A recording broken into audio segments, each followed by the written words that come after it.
后来继续来看政府发放的宣导的资料，竟然出现着阿强的图案。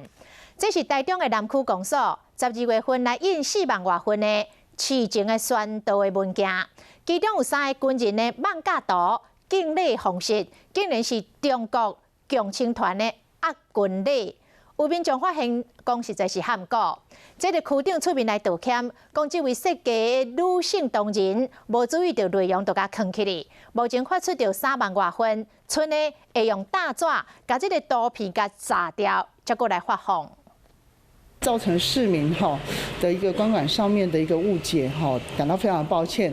台中南区区长一直会失礼，因为因发的这张市政宣导资料方面出包啊，今日看边仔3个军人的放假图，因行礼的姿势是中国共青团才有的地军礼。我也该黑笨手浪啊，应该是小粗心。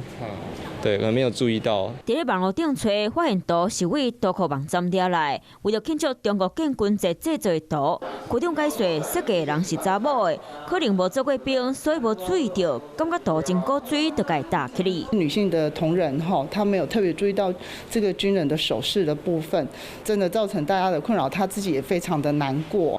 区长讲，这份文件含宣传单拢总印48000多份，即摆已经发3万多份啊，因为数量收。无考虑回收，不过未发出去的，会到南区好运红爱大纸，才搁该发出去。